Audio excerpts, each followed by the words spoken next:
Hey guys, Dale here, back with another episode of Gravship Blueprints, and today we are not starting at Odyssey Station, but we will hop over to it before the episode ends.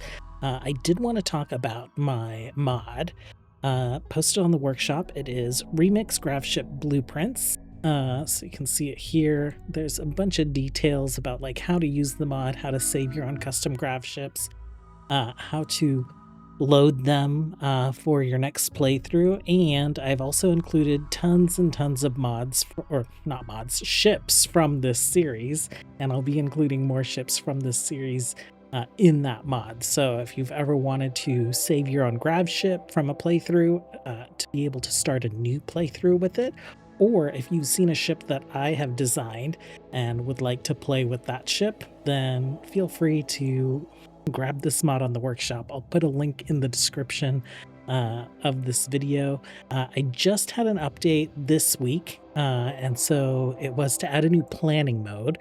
So instead of spawning a full grav ship, it just uses the in-game planning feature to draw the plans of the substructure for you. That way you can take that as inspiration for a build that you want to do on your own.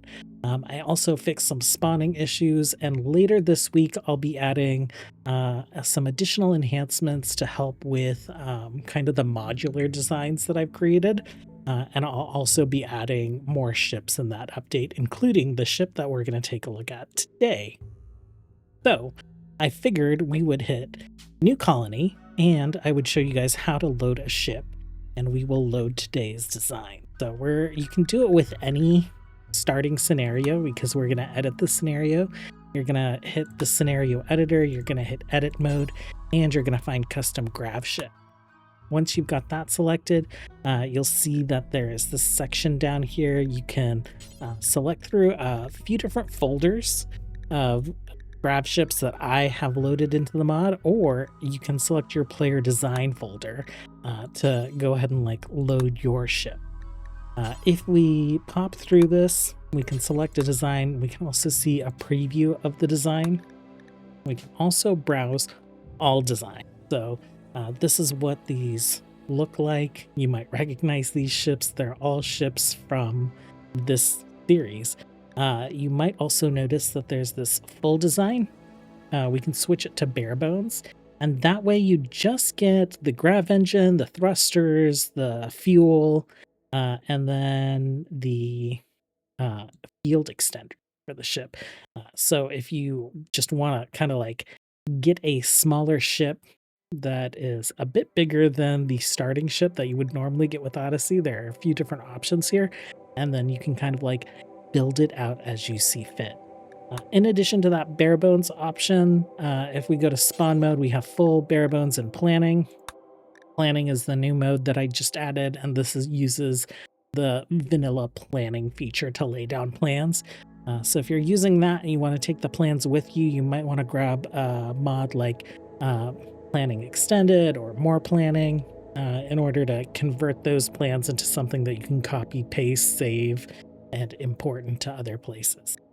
So today we're going to go down to our tier 3 ships. So these are max tile, max grav extender ships that fit within the vanilla building style. And we're going to take a look at the Star Trek Intrepid Class. So preview selection there. That's what we ended up with. If we go to full design, bare bones, you can see kind of like what the husk of it looks like. Lots of possibilities to design these rooms, rip down these walls, and do what you would like with them. We'll go ahead and spawn full design, and we're just gonna click next through a lot of this stuff really quickly.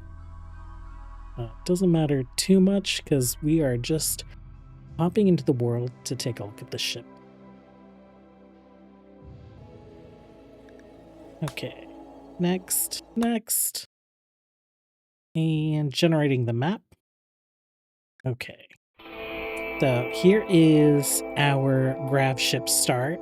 This is the game grav ship. You might notice that it's missing the engine. I did that if you are loading a custom grav ship into this scenario. We haven't removed that grav engine, so you don't have issues with which grav ship is actually going to take off. But down here, we have our Intrepid class, so just kind of like let those guys do what they're gonna do, and we will let the game run so this guy starts to power up. Oh, and we are getting a map render like immediately. Okay, so I think that's pretty good. We'll probably just go ahead and like pause it right there. This guy is 2000 by 2000. It does fit in with like the vanilla dimensions, and I guess we'll just start from the back, and that is of course the shuttle bay.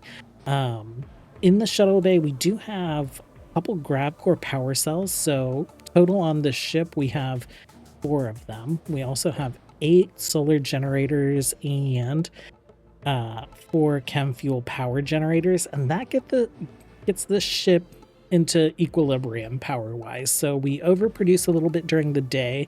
Of course, when like the sun starts to set, we start losing some solar power while the sun lamp is still on.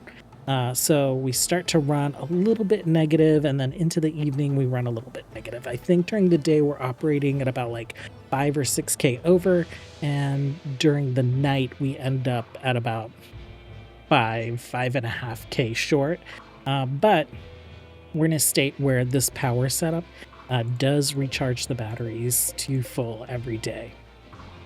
Just ahead of our shuttle bay, oh, if we take a look at roofs, obviously not roofed. We don't have it roofed here or here, and we have a little spot up here that's not roofed, as well as exhaust for our cooler in the freezer, and space for our orbital scanner.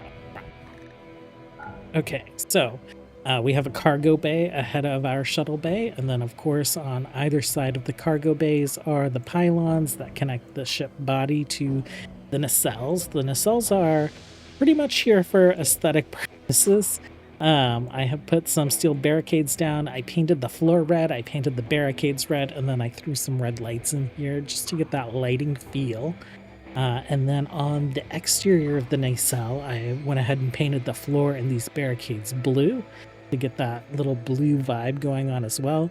We also have 3 lights on the exterior in blue, and I figured if we were putting barricades down, we could make this kind of like a defensive line, right? So if we're on the planet, we're dealing with a raid, we could park this nacelle kind of like towards a choke point or something, and then we could have our pawns line up in these doors for the actual firing line. We did have some kind of like space that I was hesitant to waste on either side of the solar panels, so I did go ahead and stick some hydroponic basins there, which doesn't work out for us in space. They just kind of like don't operate, they eat up some power.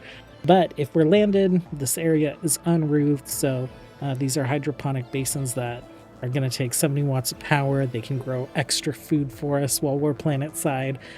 We don't need a sun lamp for them. That being said, if we are on the ground and we're able to take advantage of all these hydroponic basins, that's 36 of them.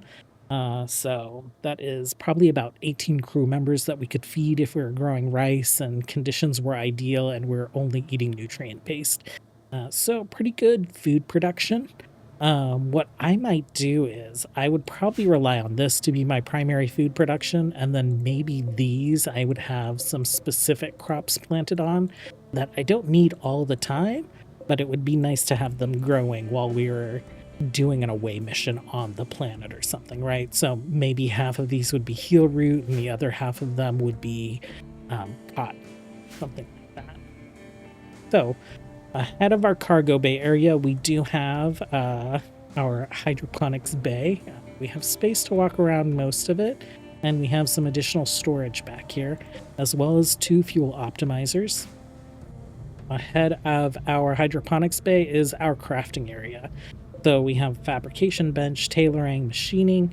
We also have smelting and smithing, as well as arts and stone cutting down here.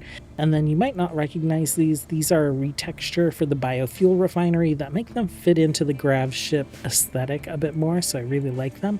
We have 2 biofuel refineries, and we might have just as much storage in this area as we do in our cargo bay, which for me, I'm perfectly happy with that. I like to have local storage to our crafting facilities, so the things that we're actually using, the resources, are within like arm's reach of people that are crafting. And then our cargo bay is just kind of like long-term storage that we don't need access to immediately. Ahead of our crafting facility and grab engine room, we do have our large chem fuel tank, but we also have the bridge. We have chairs for our captain and first officer.